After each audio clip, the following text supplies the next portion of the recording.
Hindi naman sila ay nakahikayat ng mga bansa sa kanilang paligid, kundi sila po ay nanganak ng nanganak. Dumami sila, nakatulad daw ng buhangin sa dagat. So, ganoon din po ang isang iglesia.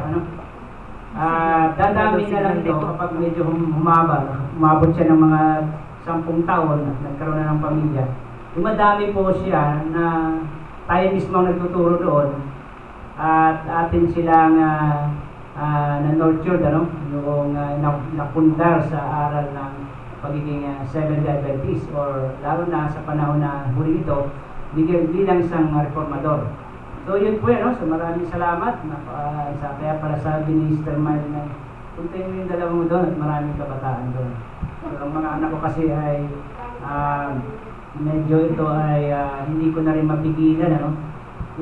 Yung dalawa pong ito ay nung panahon na sila ay medyo nagkakaroon na ng isip, ay nagkaroon sila ng mga kaibigan sa Big Church, sa Lokban, Pinayaya sila na maging choir. So, supportado naman sila ng ate nila. Sige, mag-choir na lang kayo kaysa naman tatambay-tambay kayo minsan. Parang gano'n, Kaya, pero ang isa ko doon sa kanilang natuturo, anong maliit pa sila ay bilang reformador. Yung mga pamantayan, yung standard natin ay talagang sabi ko, huwag niyong kakalimutan yan sapagkat yun po yung ating pundasyon, So, kanina ay maganda yung ating pag-aaral, Proverbs 9 na yun, Brother Rondon, Ang Proverbs po ay kawikaan siya. Kapag ating binasa yan, yung mga Proverbs na yan, ay yung mga malalalim siya na kahulugan, kumbaga para ba siyang sinulat ni Solomon ay ginawang katalinuhan, Saan magaling ang katalinuhan? Galing po yan sa Diyos, binigay sa Kanya. Kaya yung Kanyang mga sulat ay mga mahiwaga. Minsan hindi natin maarok ng ating pag-iisip. Ang kanina dito ay yung verse 1, nagustuhan ko, Kaya nagtatanong si Brother Rondon, meron bang bahay na 7 lang haligi? Yan. Kaya yung karunungan dito mga kapatid ay walang iba po yan, kundi yung source ng ating karunungan ay yung Diyos. Kaya yung karunungan na yan ay nasa Diyos po yan siya. Kaya ang sabi niya ito ay gumawa siya, yung karunungan na yun, yung Diyos, gumawa siya ng bahay niya, 7 ang haligi. Kung maalala niyo sa panahon ni Job, nung nakipagtalo si Job sa Diyos, ang sabi ng Diyos sa kanya, saan ka? Nung ginawa ko ang panulukan ng sanglibutan ito. Nung aking ilagay ang mga pundasyon. Kaya pala 7 mga kapatid. Nayari kasi itong ating sanglibutan sa 7 araw. At yung ikapito kasi, pinangilin niya, ay kasama po yun sa pagtatag ng sanglibutan ito. Kaya gumawa daw siya, yung karunungan ito, gumawa siya ng bahay na may 7 haligi. Sapagkat ginawa ito ng 7 araw. So yun po yun ang aking naunawaan doon. So meron siguro ba. At ganun pa man ay itong kanina nabanggit natin yung alak. Nabanggit natin yung alak. Pero sa Biblia po kasi ay may lumang alak at saka bagong alak. Kaya sa panahon ng Reformation, alam niyo mga kapatid, yung panahon ng Reformation, tayo ay nagtaas ng pamantayan sa organization. Tayo lahat ay galing sa organization. Eh anong nangyari sa atin? Mas nagustuhan ba nila yung ginawa natin? Hindi po mga kapatid. Ang ginawa nga nila, ay tinanggal tayo. Tayo ay pinalabas. Sapagkat yung nakatatag doon na doktrina, hindi pwedeng baliin yan.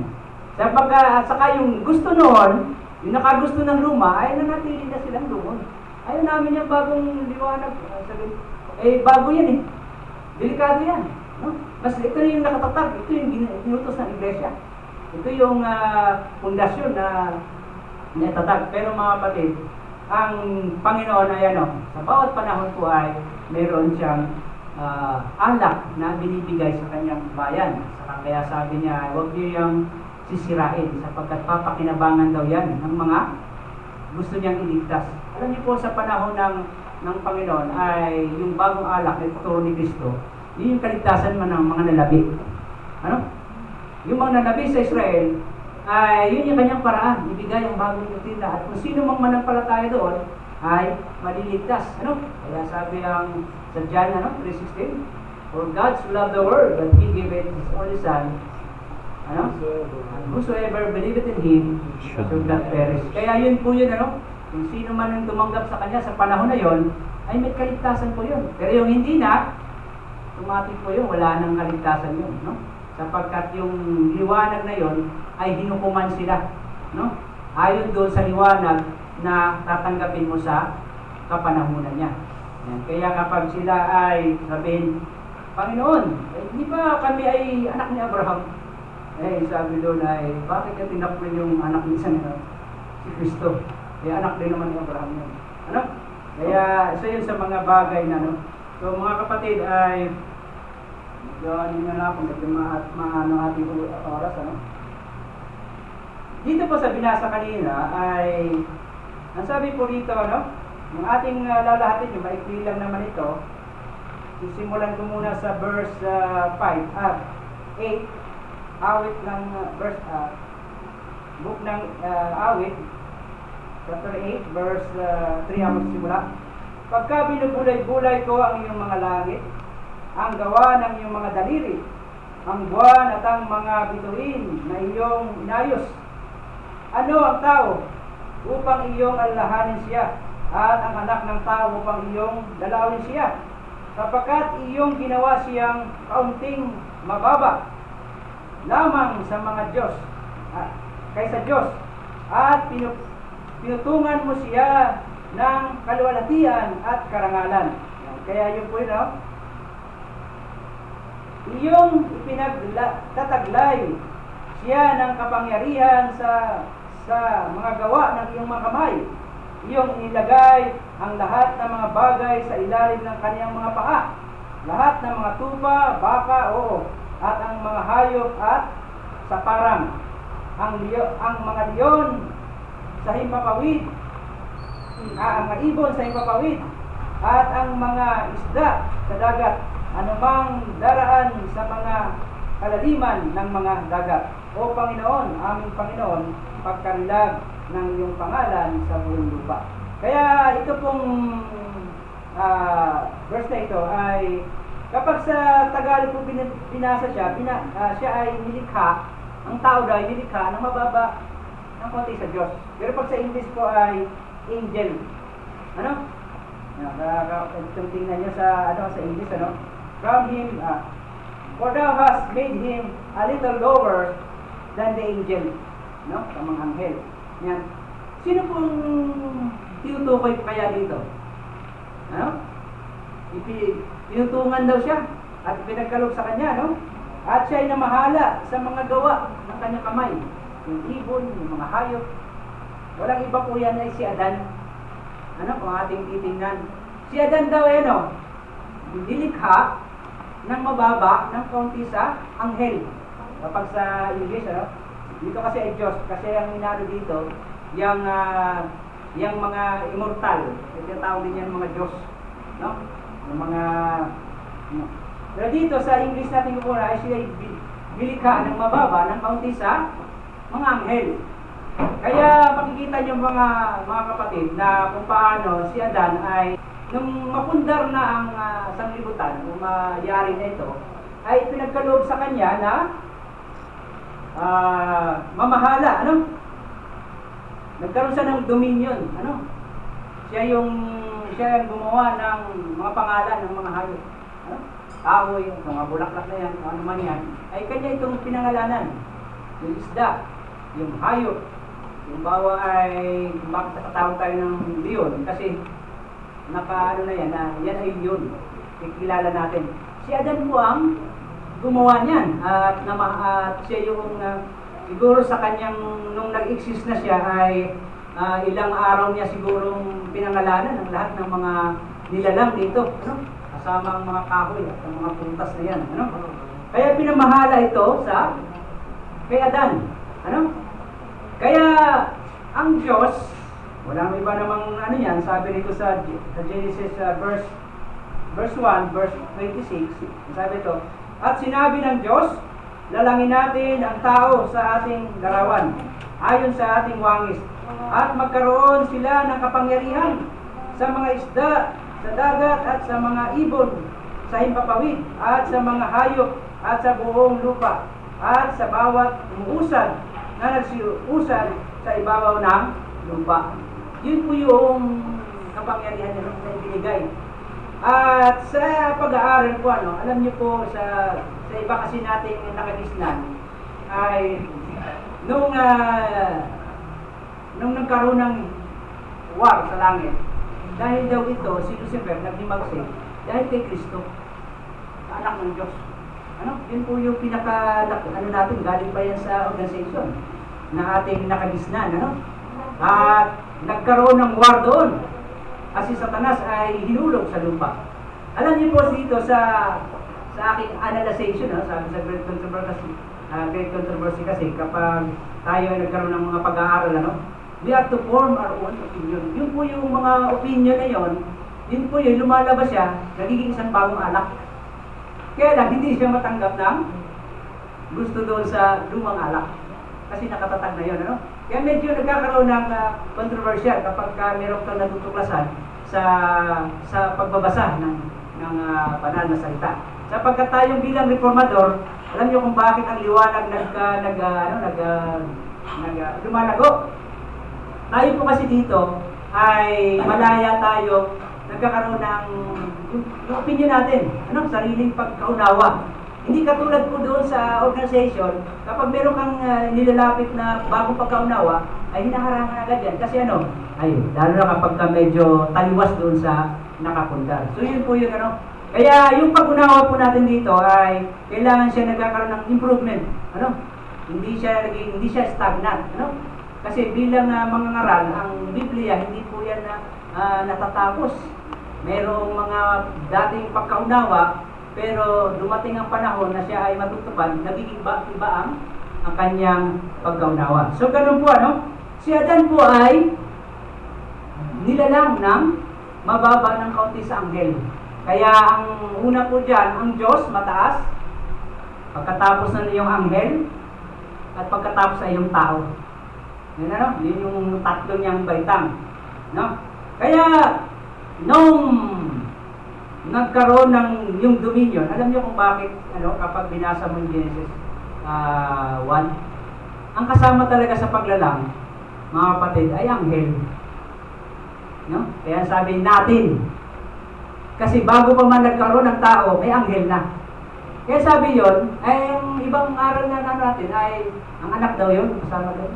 Dalangin natin, hindi po ganoon ang aking pagkaunawa dito, So ito po ay, kayo na rin po ang magbulay-bulay, na kung paano ay, ang anghel ang kasama sa paglalang. Dati po siya, alam niyo kung sino pinaka-right hand ng Diyos? Yun po ay si Lucifer. Di ba? Si Lucifer po yun. Kasi sa lahat ng mga anghel, siya yung leader.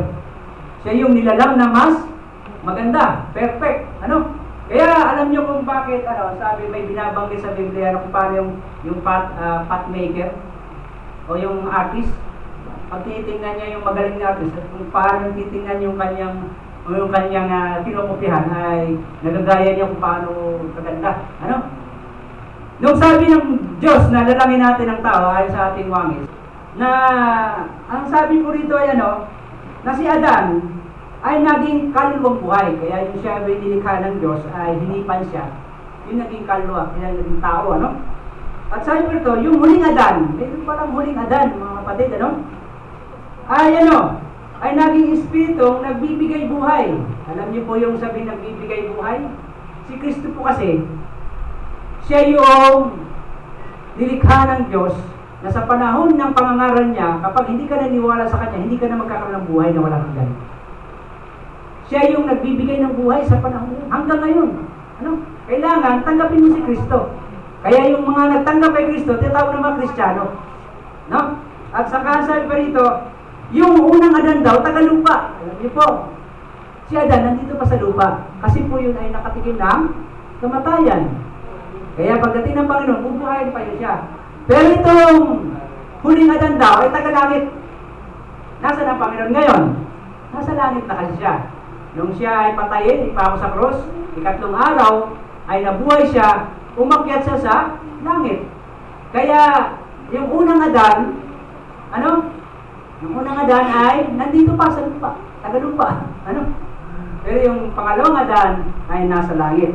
Ngayon ay titingnan po natin kung basahin niyo po buksan niyo po ang yung Bible, nasa Hebreo 1, malapit na po bago mag-alas mga 1 ay natapos na tayo, may mag-alala. Ako, hindi pa kumain. So, ito pa, last na natin po ito. Ang sabi po rito sa may Hebreo 1 verse 3. Palibhasa siya ay sinag ng kaniyang kaluwalhatian at tunay na larawan ng kaniyang pagka-Diyos at umalalay sa lahat ng mga bagay sa magitan ng salita ng kaniyang kapangyarihan, ng kaniyang magawa na ang paglilinis ng mga kasalanan ay lumuklok sa kanan ng karangalan sa kataasan. Yan. Kaya yung pong nung natapos ni Kristo, ng Panginoon Jesus, ang kanyang misyon sa lupa, ano daw nangyari? Siya ay umakyat sa langit at lumuklok siya sa kanan ng Diyos. So, ganun po, Kaya kung ating titingnan po yun, sa may, pag pinatuloy mo yung babasahin, binabanggit dito yung mga anghel. Ang anghel daw ay gawa sa hangin. Sila ay gawa sa apoy. Pero dito sa verse sa Hebreo 2 verse 5, sapagkat hindi niya pinasakop sa mga anghel ang sanglibutang darating na siyang naming isinasaysay, ngunit pinatunayan ng isa sa isang dako na sinasabi, ano ang tao upang siya iyong alalahanin, o ang anak ng tao upang siya iyong dalawin? Siya ay ginawa mong mababa ng kaunti kaysa mga anghel. Kaya makikita niyo itong quoted po ito sa Proverbs 8, yung ang tao, na ang tinutukoy po kapag sa Proverbs 8 po ito babasahin ko siya, ang tinutukoy niya ay si Adan. Pero kapag sa Hebreo mo pa siya babasahin, ay iba na po, hindi na po si Adan ang tinutukoy niyan, kundi yung pangalawang Adan. Tuloy natin, Siya ay ginawa mong mababa ng kaunti kaysa anghel. Siya ay pinutungan mo ng kalwatian at ng karangalan. At siya ay inilagay mo sa ibabaw ng magawa ng iyong mga kamay. Inilagay mo ang lahat ng mga bagay sa pagsuko sa ilalim ng kanyang mga paa. Sapagkat nang pasukuin niya ang lahat ng mga bagay sa kanya, ay wala siyang iniwan na di sumuko sa kanya. Ngunit ngayon ay hindi pa rin natin nakikitang sumuko sa kanya ang lahat ng mga bagay, kundi nakikita natin ang ginawang mababa ng kaunti kaysa mga anghel sa makatuwid ay si Jesus. Ang sabi po rito? Kundi si Jesus, na dahil sa pagbata ng kamatayan ay pinutungan ng kalwatian at karangalan, upang sa pamamagitan ng biyaya ng Diyos ay nasapin niya ang kamatayan dahil sa mga tao. Kaya makikita niyo po yung yung dalawa. Ang Diyos, pagkatapos sa una, sa lumang tipan, ang Diyos, ang anghel, at ang tao.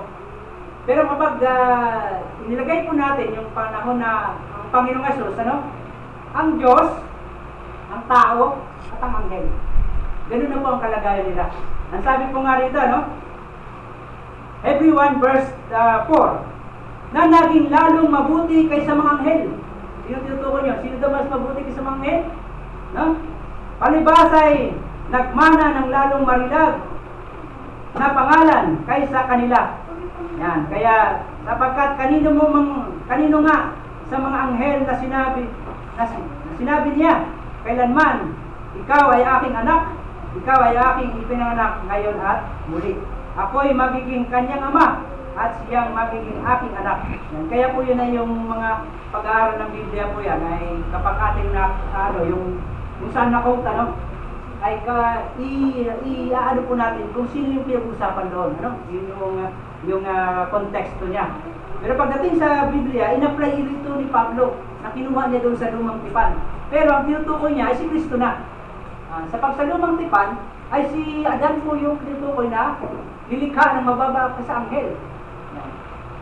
Kaya, nung ang Panginoong Jesus ay nilinis niya, yung kanyang misyon na mamatay sa cross dahil sa ating mga kasalanan, pag akyat niya po doon sa langit, nakaluklok na siya, ibig sabihin po ay yung mga anghel, nagiging kanya na lang itong utusan.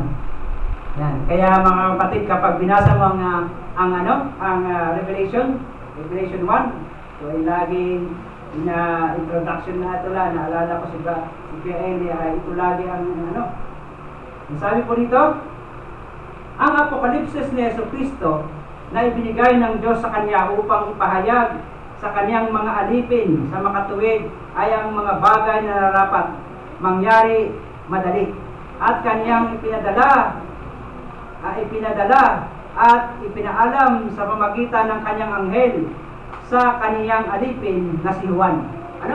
Kaya makikita niyo yung Apokalipsis daw ibinigay ng Diyos kay Kristo. Yung Apokalipsis ni Kristo binigay kay Kristo. At si Kristo naman ay ipinadala niya sa Kanyang mga anghel. At yung anghel naman ay ipinadala kay Juan.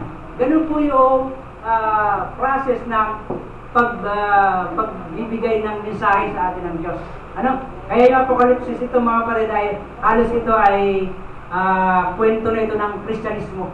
Kaya marami po dyan yung mga propesiya na ating pinag-aaralan ay sakop na po yung Kristyanismo. Hindi na kasama doon yung mga Judaism.